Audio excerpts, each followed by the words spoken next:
Hello, welcome to Planning Center University. I am Daniel, and today we're going to be talking about Planning Center People, which is one of the many apps we make here at Planning Center to help you church do your ministry a little more effectively, a little more efficiently. Before we get into it, a couple housekeeping things we need to talk about. First of all, if you're watching on YouTube, there is a chat somewhere, probably down there somewhere. Use that chat, talk to other people. If you have questions about the app, our support team will be in there. A few people from our support team are in there, keeping an eye on it, answering questions.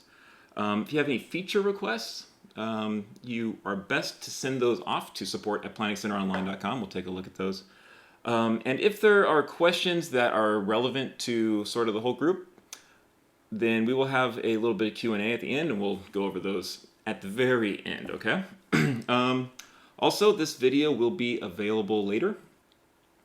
So you can come watch it again later, send it to your friends, or whatever you need. You can watch it later. So let's get into it. Today we're going to be talking about Planning Center People, which is the sort of the core database part of using Planning Center as your church management system. So it's where you're going to keep track of the basic things about the people in your church, like their birthdays and phone numbers, stuff like that. But it's got some other tools too. So it will help you keep people in your church from falling through the cracks. And it also helps you get the big picture of what's going on across all of your database and all of the applications with the people in your church, so you can have a good big picture of what's happening. And we are going to cover all three of those things today. Okay, so with that being said, one more thing to say: Planning Center People is totally free. So that's not that's not free trial. That's not free with some limits. That is free as in free, unlimited.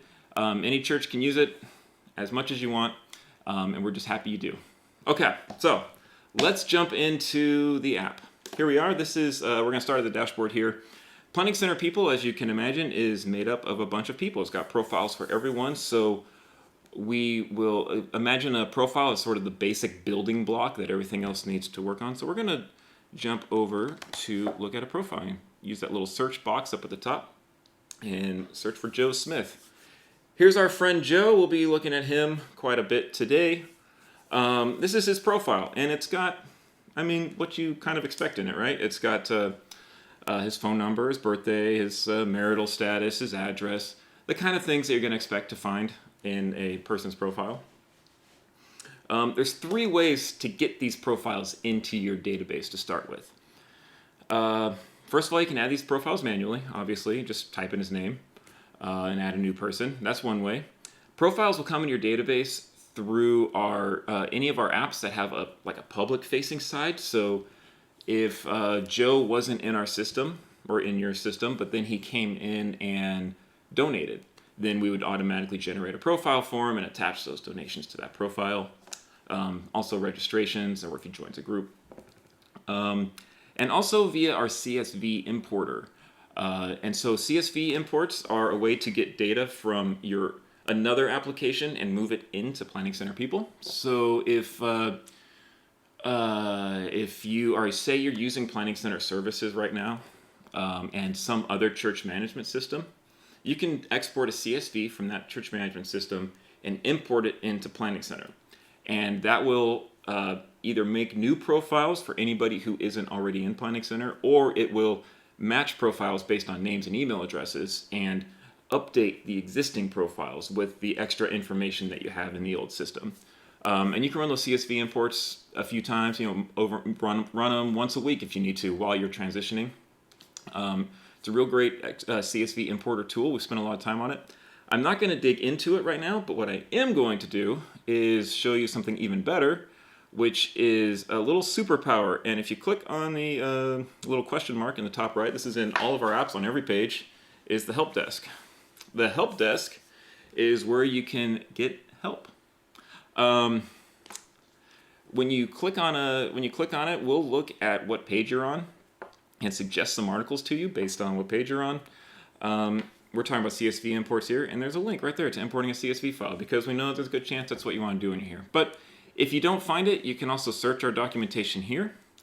And if you still haven't found it, contact our support team. They just click here, open a ticket. They are fantastic. They are the best, hands down, I'm not exaggerating, the best support team in the business. They will get back to you within an hour, almost always during business hours. Right now, average reply time is 59 minutes. And usually throughout the day, that number will get even lower as they get caught up from overnight. So they're really good. They give good answers, and they really pride themselves on helping our customers out. So don't hesitate to reach out to contact support. Okay, anybody can do that. You don't have to be like just this, a certain privilege level. If you use Planning Center, contact our support team. Okay, cool. Back to Joe. Couple things I do want to point out here. These social profiles down here, these were found automatically based on his email address. So once his email was entered in, we go out and search the social networks for any profiles that match that email address. And sometimes we find them, and sometimes we also find a picture too. So if we didn't have a picture for Joe, a lot of times these will get sucked in from Facebook or whatever. We can click on that little guy and automatically move his Facebook photo to his profile photo, which is a great way to fill in your database when you're getting started. Over here is his household. Of course, it's what you expect. You've got Joe and Jordan are married, and there's their daughter Lana. Households are super powerful across all the Planning Center, so you'll want to manage these here. That's what check-ins uses to determine who shows up on a check-in station when Joe puts in his phone number. Services also uses them for scheduling invites or scheduling preferences. I'm sorry. So if you if Joe and Jordan always want to volunteer on the same weekends, they can do that. And so households is where all that's managed. Now Joe is just a normal attender at our church. He's he's not a volunteer, or he doesn't need access to our database. So his permissions are set to no access. He won't actually ever see this screen. And that's the way this app is intended to be for most of the people in your church. This is Planning Center people isn't it's not a directory. It's for your staff and for your maybe some of your key volunteers should be in here, but it's not for everybody to be in here. But let's say, for what Joe got, he's some kind of key volunteer, and now he needs some access. We can click on this little toolbox up here and click on permissions. And from here, we can give Joe access to Planning Center people and also see his permissions in the other applications as well. So there's a few different permission levels. Viewers can log in and see data in the database but not change anything. Editors can see profiles and edit them. And the managers, this is a very high level permission. These people can also manage, kind of customize your database, okay? So they can customize all your settings and set up like all the customizable stuff. They have a lot of powers. They can get into some permission things that nobody else can. So you don't want to have a lot of managers, maybe 2 or 3. We'll see a few of the things they can do as we go on. I'm actually going to leave Joe as a no access. Okay, permissions. Joe's a regular attender, but let's say he just finished the membership class. I'm going to make him a member right here. When I click on this guy, you see, because I'm a manager, I have this little button to manage the statuses. These are the default membership statuses that your account will have. But you can click on, if you're a manager, you can customize those with manage statuses. Next to that, it says campus. Campuses are set up in accounts. If your church has multiple campuses, you can set somebody's campus from right there. This little guy here, this is a little drop down that has a lot of power behind it. It's our background checks feature. So with background checks, you can, first of all, you can know somebody's background check status if they've been checked. Let's say Joe wants to volunteer with the children's ministry and he needs to be background checked. It's nice to see it here, but the real power lies in Planning Center services and in check-ins. In both of those, you can set up a team or position inside Planning Center services and say nobody can get scheduled to this position unless they have a clear background check on file. Same with check-ins. You can say nobody can get checked in as a volunteer into this room unless they have a clear background check on file. So right now, Joe doesn't have check on file. So if he were to go try to check in as a volunteer in a protected room, an error would pop up and he wouldn't be able to get in. So there's two ways to get background checks into people. One is manually. So if you have old background checks from another system that you need to move over, you could move those over manually with a manual check. But the real powerful way is to use our integration with a company called Checker. Checker is a background check company that provides a lot of great features, very powerful, very efficient, and very reliably. So you can create your Checker account and link it to your Planning Center account. And once you do that, you can actually order background checks from Checker from directly inside your Planning Center app. So for Joe here, let's say we want to order the standard package for him. I could click next, and when I do, what that's going to do is send an invitation email to Joe. When he gets that invite, he can read the disclosures and accept the consents, give his consent, and hit submit. Once he does that, Checker will run their background check. Excuse me. When that background check comes through, when it's done, Checker will actually let Planning Center know, and then his status will be updated automatically inside the app. It's all hands off at that point. Most of the time, Checker will be able to even provide those results instantly. It kind of depends on what county Joe lives in or has lived in the past. But most counties, they can actually get instant results, which is pretty amazing. So that's background checks. That is the high level of this page. This is the basic attributes about Joe. But what if we want to know a little bit more? What has Joe been doing in our church lately? Is he involved in a small group? Does he volunteer in services? Let's find out, and we can find out about that from his activity feed. When I click on here, we're going to see everything that's happened in his profile recently. So you'll see just a minute ago, I changed his membership status from regular attender to member. We can see last week he attended a small group. Looks like he joined it also last week. He's been scheduled as a greeter in services. And a few months ago, his email address changed.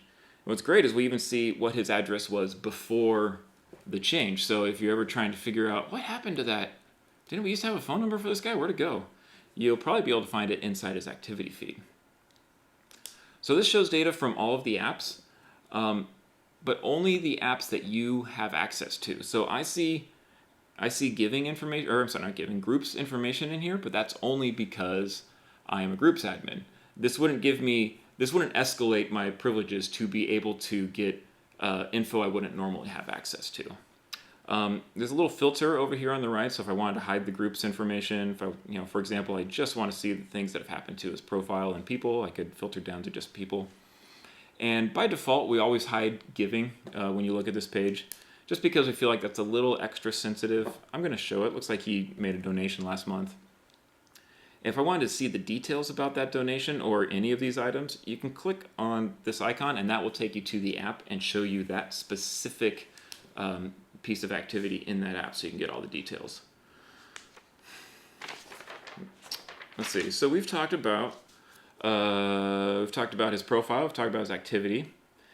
Now, there's going to be more information that you might want to keep track of about the people in your church that is not built into people by default.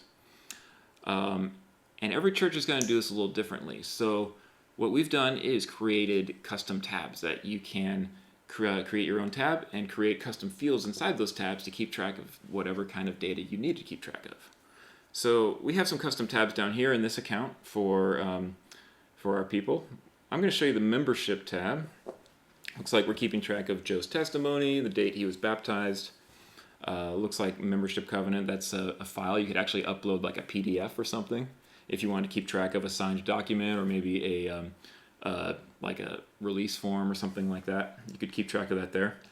I want to show you how these get set up because there's some cool features and some little bit of power behind the scenes here. So to set these tabs up for all the profiles, we're going to go click on the People tab at the very top and then come over here to our toolbox and click on Customize Fields. I'm going to go to Membership Info and I'm going to make a new field called membership class, completion date. This could be all kinds of different types of data. Today we're going to store a date, but you could put checkboxes, drop downs, even files in here. We're going to stick with the date, save it. And so now when I go back to Joe's profile, which I'm going to do using the little search bar, pro tip, you can hit the slash and that will open up that search bar anywhere you are without having to click on it. So I'm going to search for Joe, go back to his profile. When we see membership info, we'll see membership class completion dates there. I could edit that answer right there and give him a date. Okay, so custom tabs are great for keeping track of little bits of like attributes for people.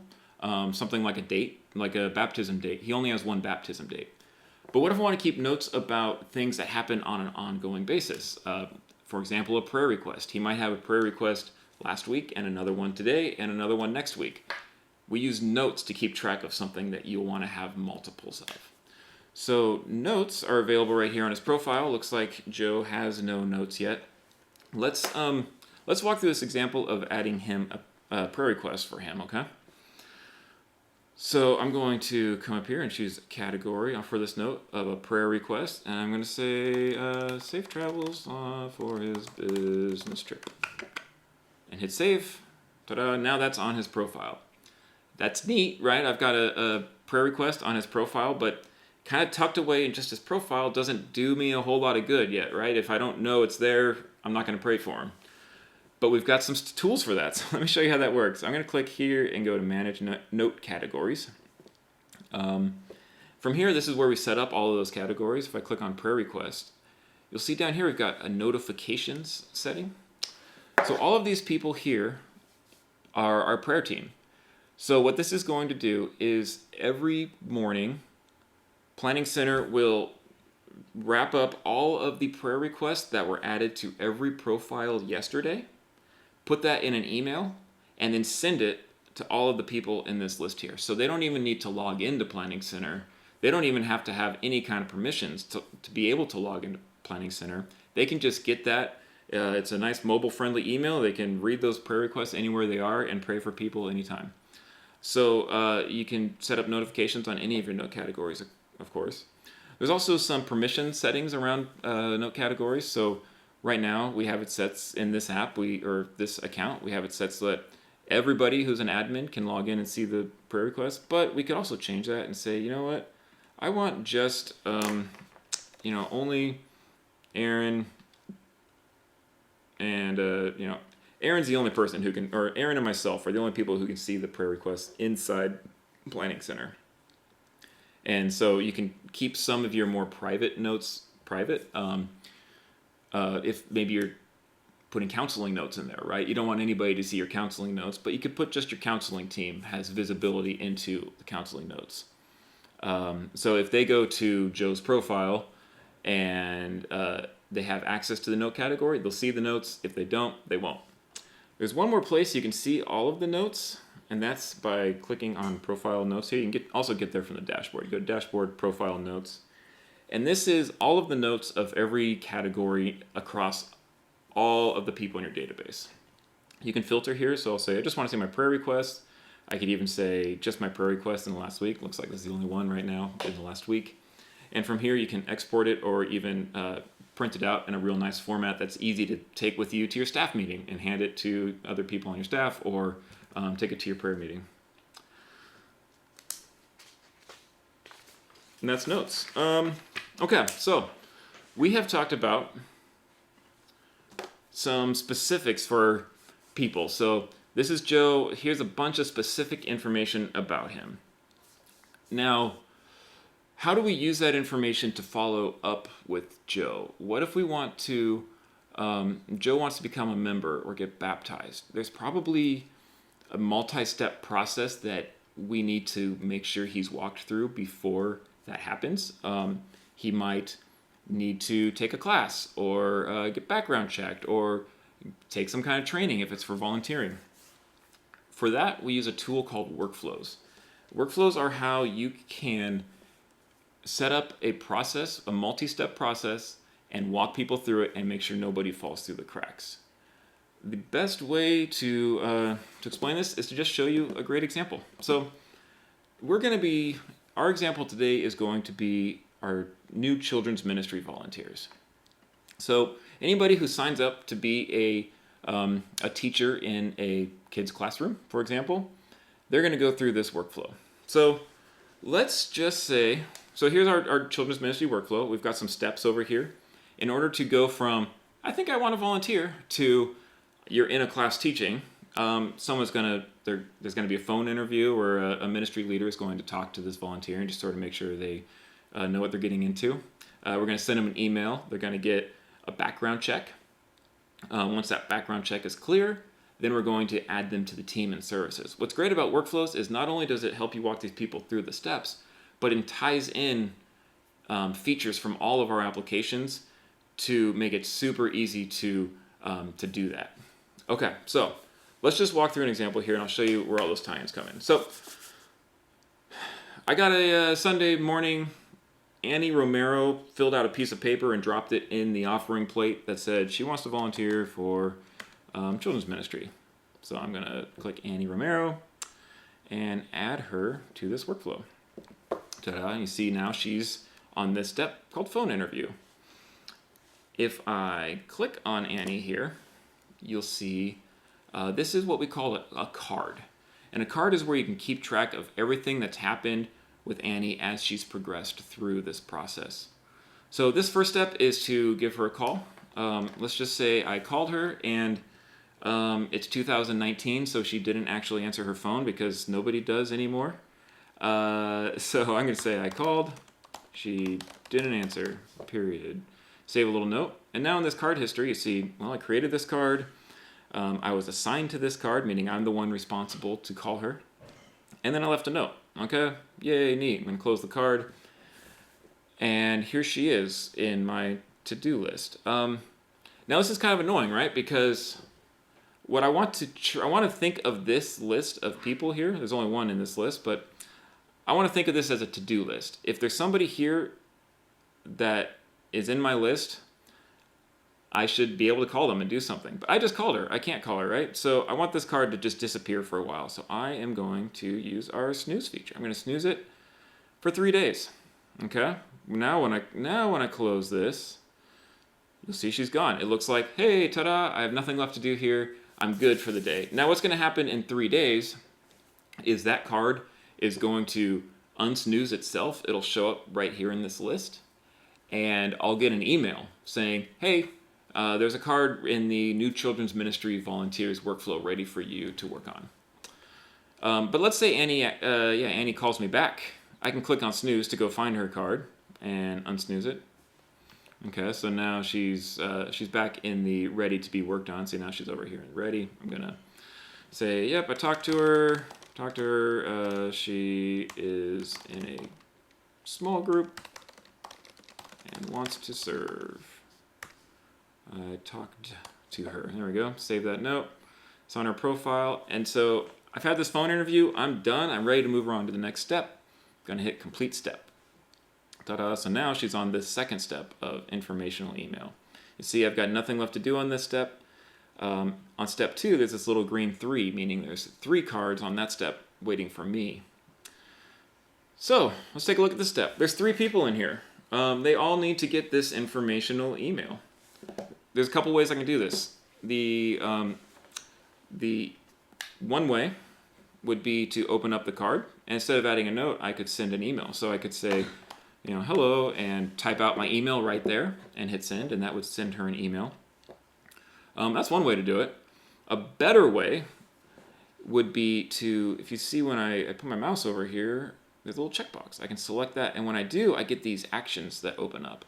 From here, you can move her to the next step or the last step, skip a step. I could reassign this card to another person, or I could even send her an email. Even better is I could select everybody and send them the same email at the same time. I could just type out my email here, or I could use our email templates. So I'm going to say the Welcome to Children's Ministry template, which you can manage right here if you're a manager. And you'll see in this template, we even have a little placeholder here. So that's going to say, her email will say, "Hello, Annie," and then have all the details that she needs to know about becoming a children's ministry leader. If I click send, that'll go ahead and send those emails to everybody. So let's say I did that. I'm all done. Emails are sent. Ta-da! Yay! We're done. Hit complete step. And that's going to move all 3 of those cards off of this step. And I'm done. Yay! Okay, so let's take a look at the next step. Notice there's no green 3 here. There's a little gray 3, meaning those 3 cards made it to that step, but they're not assigned to me. So this is a little indicator that there's nothing for me to do here, but there is something for somebody to do. And the reason they're not assigned to me is because this step has a default assignee. Emily is the default assignee for this step. So when those cards made it to that step, they got assigned to Emily because she's our background check person. She's the one who orders all the background checks. And so she's going to get an email that says, "Hey, Emily, there's 3 cards for you in the new Children's Ministry Volunteers workflow. Go check them out." And she'll be able to click that link and then go do what she needs to do. I'm going to pretend I'm Emily here. I'm going to say, let's look at the cards that are assigned to Emily. Again, we're going to use that bulk action tool and hit select all and use the bulk actions. This is a menu, these items here, these application, action, we're going to be seeing this a couple of times today. This unlocks a ton of power across Planning Center. What we're going to use it for right now is just ordering a background check. So those are ordered through people, the app people. I'm going to say order a background check. We're going to order the standard package. And when I click perform, it's going to let Checker know that we want to order 3 background checks for people with these email addresses. And Checker will send them the invites. It's that easy. It's super easy. So let's say I went ahead and did that. I'm going to hit complete step. And it's done. There they go. Okay, so now those 3 cards are on the next step. Check background check status. But not only is there not a green 3, there's no gray 3 either. It's just 0. And that means there's no cards that are ready. And that's because those cards are snoozed, right? I need to come back, let's say a week from now, and check the status of those background checks. I said background checks happen instantaneously usually, but that's instantaneously from the time that the person accepts the invite and gives their consent and reads the disclosures, which doesn't always happen very quick. And depending on where the people live, it could take up to 3 to 5 business days. So we've got a setting on this check background check status step to automatically snooze those cards. So when those cards hit this step, they automatically snoozed. 5 days from now, they're going to unsnooze themselves, and Emily's going to get an email that says, "Hey, there's some people you need to go check their statuses of." You can set those up by editing the step. There's an auto snooze. You can set the default assignee. There's also an expected response time. So if you want to set a reminder, so after 3 days or a week, if Emily hasn't checked that background check status, she's going to get another reminder email. It's like, "Hey, get to work, Emily." Slacker. But here they are, they're snoozed. Let's say it's 5 days later, Emily comes back, they're all clear. Yay, we're going to unsnooze these all at once. And then we are going to move them to the next step. Yay, everybody's clear. We got 3 new volunteers. Woo! Okay, so on the add to team step, here's our 3 people. We're going to go back to that bulk action tool. Now that they're ready to go, we want them to be in services and ready to be scheduled. Okay? To be schedulable inside services, you need to be on a team. So we're going to use that bulk actions tool and add them to a team. Oops, I forgot to choose the app. We're going to choose services. From services, I'm going to add them to a team. We're going to do the San Diego Sunday service. Children's ministry, teacher. When I hit perform action, Pico is going to fly out to services and assign those 3 people to that team for us. So you see how workflows can be a really powerful way to keep your whole team on the same page. So Emily and I were working together to make sure that the steps that need to be taken for Annie to go from, I think I want to volunteer, to actually assigned to a team. We were able to work on that together and have insight And Annie never fell through the cracks. And if a year from now somebody's like, hey, didn't Annie volunteer one time? What happened to that? We can go look at her profile and find that workflow card and see exactly what happened, read the notes. It's a great way for your team to get things done. Before I worked here at Planning Center, I worked at the church I grew up in as a technical director. And this is a tool I wish I had have had. It would have saved me so much time, so much headache. So we love being able to offer that to everybody, especially in a free app, right? How cool is that? Okay, so I showed you how to manually add somebody to a workflow. There's a even slicker way to do it now, and that's with forms. Forms are what they sound like. It's a form that you can, a customizable form that you can set up, add to your website, and then your church members can come and fill it out. And when they do, you can set it to update their profile or add them to a workflow, even update notes on their profile. So let me show you what that looks like. We're going to make a new form today for this example called Connect Card. Okay, so this is going to be our Connect Card form. At my church, we have a little piece of paper that I fill out, the prayer request or like, hey, I want to volunteer to serve or whatever, and drop it in the offering plate. This is going to be a digital version of that. So this form currently has no fields on it. I'm going to add some. I want people to be able to update their phone number and their address. So if somebody comes and fills out this form, we'll actually update their phone number or their address form. If their profile already exists inside Planning Center, we'll send them a confirmation email to make sure that it's accurate. But if they don't already have a profile, we'll just make a new profile and stick the info in for them. So it's super easy. Let's see. We want to use this notes field to collect prayer requests. So we can say, how can we pray for you? Okay. And set that to prayer request. When I hit save, you'll see a little field here. Now when anybody fills out that field, that's going to get added as a prayer request to their profile. And that prayer request will go through all of the hoops to get sent out to the prayer team tomorrow morning automatically. You won't have to do anything. It's just an automated system. All you have to do is set up this form, put it on your website. People can fill it out, and in the morning, your prayer team will know who to pray for. And we're also going to set up some workflow fields.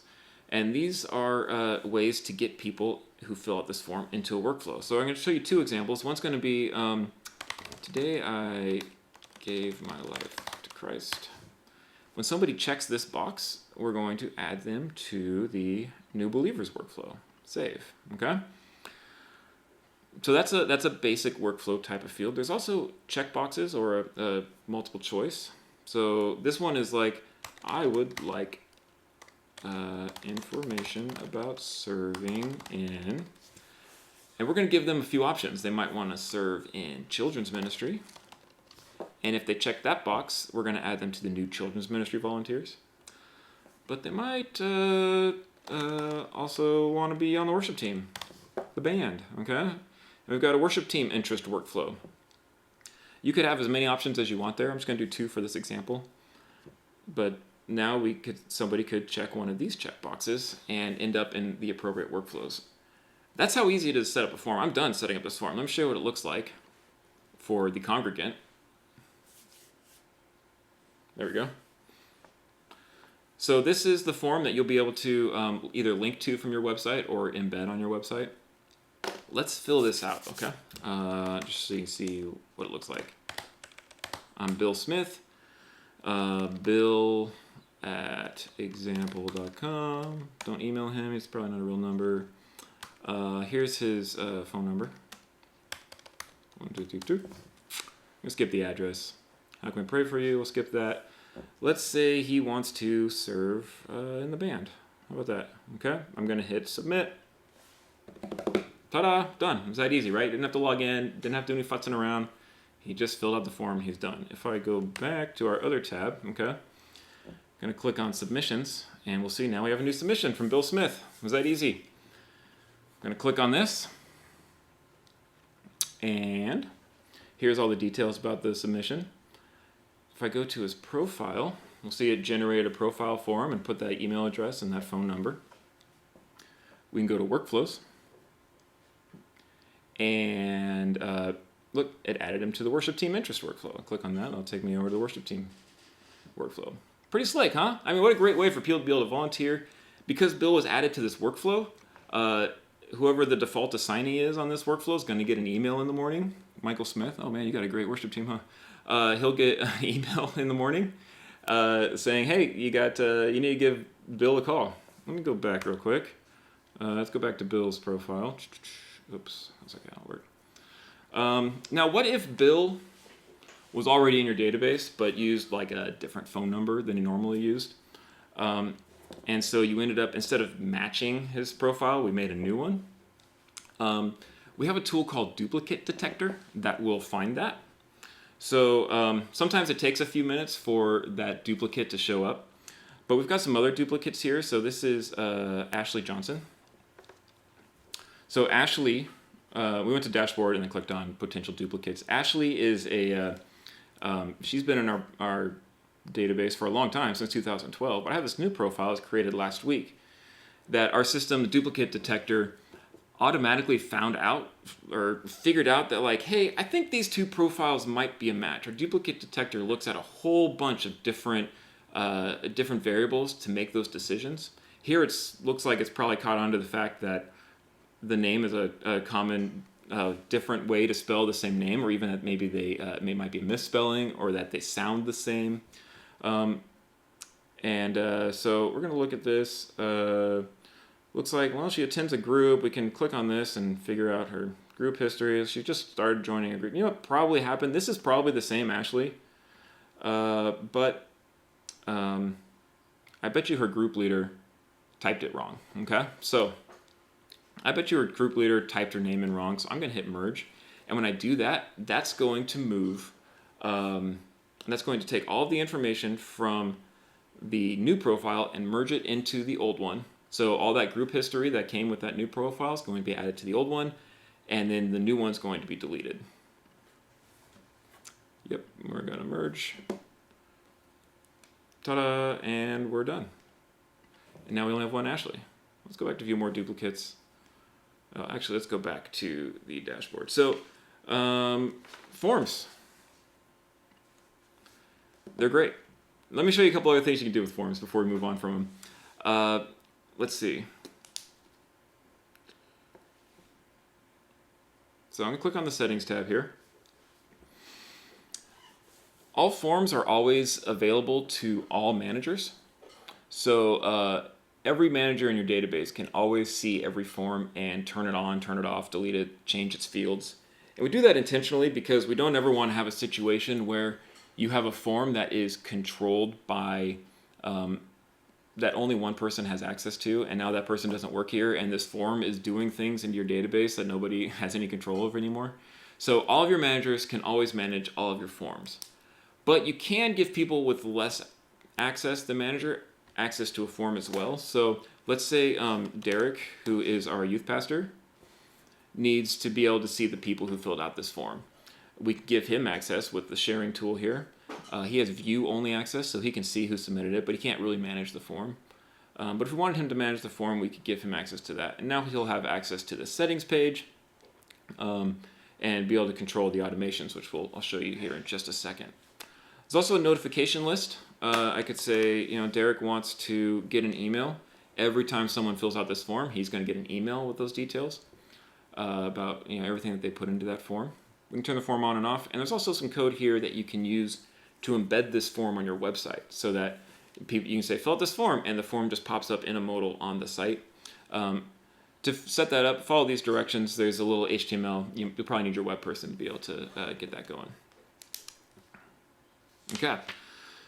Now, the last bit of kind of power tool here with forms is automations.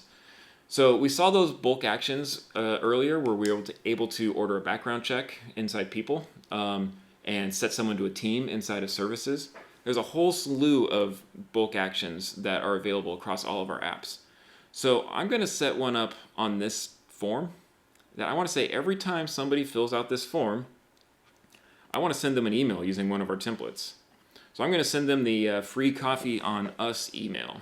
Add that automation. Now every time someone fills it out, Planning Center is going to take your template, insert their name, and send it off, or you fill out the placeholders with whatever you have in there and send it off to them automatically. We could also, let's create another automation. We could also set their membership status or assign them to a campus. We could set up a custom tab or a custom field. Inside check-ins, you could send them a mobile pass, which you'll learn more about later in the Check-ins University video. But you can send them mobile passes, you can assign them to teams and services. There's a whole slew of options available here, and they really supercharge your forms to do all kinds of cool stuff for you. You could also add them to a workflow via an automation. So if you don't want a checkbox that they have to click, if you just want it to be like, fill out this form and you'll end up in the workflow, you can use workflow automations for that. Cool. So we've talked about how you can keep track of specifics about people, the specific details about Joe. We've talked about how we can keep Annie from falling through the cracks as she goes through a workflow. And now we're going to talk about how Planning Center People fits within all of Planning Center to tie it all together into one cohesive system so that you can find out you can use the data from all of those apps to get a good picture of what's happening in your church. And the best way to do that is with a tool we call lists. So a list is a dynamically generated list of people using data from all of our apps. I'm just going to walk you through an example. This is something that if you're coming from an old system, you might be like, oh, this is that thing where I need to talk to the database person because she knows how to do it. It's that complicated thing that I don't know how to program. I can't do that. That's not Planning Center, okay? So in Planning Center, everybody who's watching this video, 5 minutes from now, you're going to be able to make really powerful lists that get a lot of data and do a lot of stuff for you to automate your life, make your life a little bit easier. For our example, we're going to make a new list here. In this example, we have VBS coming up in a couple months. So I want to promote it. Promo list, okay. So I'm going to find a list of people who I want to promote VBS to, okay? So, first of all, VBS is for kids. So I want to find a list of people who are of a certain age, okay? What's VBS? Maybe like 4 to 10, probably? Let's say 4 to 10, okay? I'm going to hit submit, and you'll see Pico, he goes flying out and finds all of the kids in our database, ages 4 through 10. There's 29 results. Yeah, that's kind of neat, right? Cool, we got a bunch of kids. That's a good first step, but we're going to improve this a little bit. I'm going to go back to rules, and I'm going to add another condition. Okay. This condition, we're going to get data from check-ins. So I'm going to change this people drop-down to say check-ins. And I only want kids who have attended church sometime in the last, let's say, 6 months, okay? We're only going to promote we're only going to promote the event to kids who have been here recently. Okay, hit submit. So now Pico's going to people to get data from people, and he's flying out to check-ins to get data from check-ins. He's going to build the two lists, combine them, and show us everybody who matches both of those. So these are all the kids ages 5 through 10, or 4 through 10, what did I say? All the kids who have also attended and been checked into check-ins in the last 6 months. So we went from 29 kids to 16 kids. So we're getting a little more accurate. Our search is narrowing in a little bit. Let's go add another rule.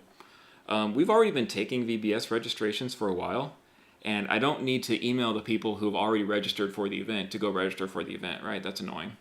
So I am going to find registrations, events, kids who registered for a specific event. We're going to say VBS. Oh, somebody added a VBS here. Let's hope I choose the right one. VBS with any attendee type. Okay, so these are kids who have registered for VBS. I don't want them in my list, so I'm going to exclude them. All right, so now when I hit submit, we're going to be pulling data out of people, check-ins, and registrations to find just the right kids who we need to promote VBS to because they haven't signed up yet. And we're down to 7. So we're making good progress.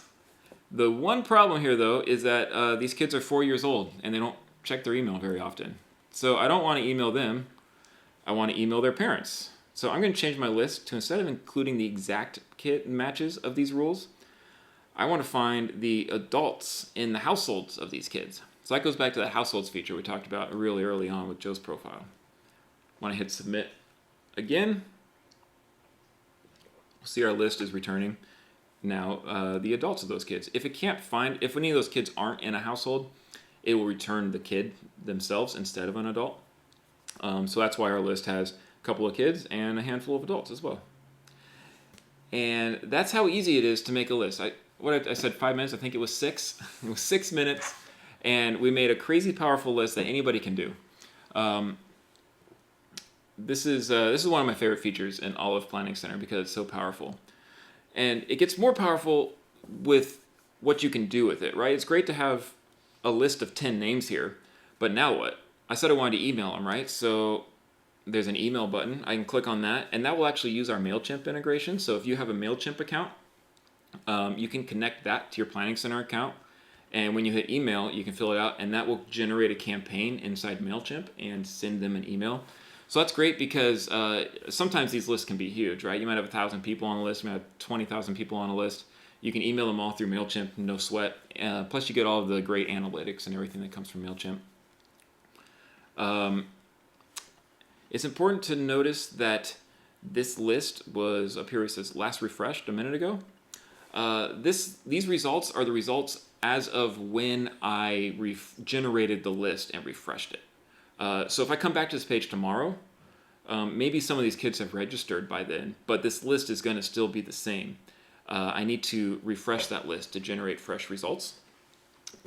And that's important for the next feature I want to show you, and that's an automation. You can set up an automation. This is just like automations on forms. I can say anytime somebody shows up on this list, add them to a workflow or assign them to a team or set their membership status.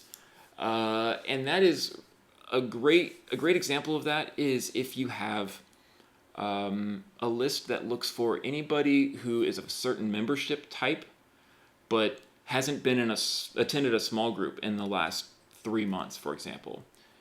In that case, you could add them to a workflow. And then when that list refreshes, that person will get added to a workflow, and somebody who is the default assignee for that workflow will get an email that says, hey, this member Joe hasn't been to small group in a while. Why don't you call him and check on him, follow up with him? On the settings tab, there's even an option to automatically refresh that list. So you can set this all up to work behind the scenes. Once it's going, you can set it and forget it so that every night Planning Center will check your conditions, try to find new people that match those rules. If it finds any, it'll run the automation on them. If that automation is to add them to a workflow, the default assignee will get an email in the morning. It just works. It's fantastic. It's a great way to keep track of what's going on with your church and to make sure nobody's disappearing on you without you knowing about it. Okay. One last thing I want to talk about is lists won't give me any information that I don't already have access to. So if I'm not a giving administrator, I'm not going to be able to make a list that says, show me all the people who donated in the last 6 months. But what I can do is I can share the list results. So I was able to get information out of registrations because I'm a registrations admin. But I can share the results of this list with somebody who is not a registrations admin, and they'll be able to see the list results. So I could add a person here or a group of people. I'm going to say, we're going to add Aaron again. So now me and Aaron can see this list. Nobody else can even see it. Also, I mentioned the MailChimp integration, you can just sync this list to MailChimp if you want without sending the email through Planning Center. And that's great if you want to use MailChimp's really great campaign builders and their template editors and all that. You can do that via MailChimp. So you just click sync now and that'll sync. Okay, and that's the list. Pretty cool, huh? Not only is that list, that kind of wraps up everything we're going to talk about today. We've covered the 3 big things: specifics about people, following up to make sure nobody's falling through the cracks, and tying Planning Center together into a big event. or I'm sorry, tying Planning Center into a big system so that you can get a big picture of what's going on. Again, a reminder, this video will be available online at planning.center/university, so you can watch that. I did promise some Q&A at the end. It looks like we do have a couple questions. First question. How do you recommend background checks with minors and or manually tracking? Oh yeah, sure. Okay. So let's say you have a classroom. So somebody wants to know about background checks for minors. You can't legally run a legit background check on a 14-year-old, at least not in the States. So, right, you can't run a check or background check on a kid. But you may have a room that kid volunteers in that is set as a secure room, and that kid won't be able to check in as a volunteer unless they do.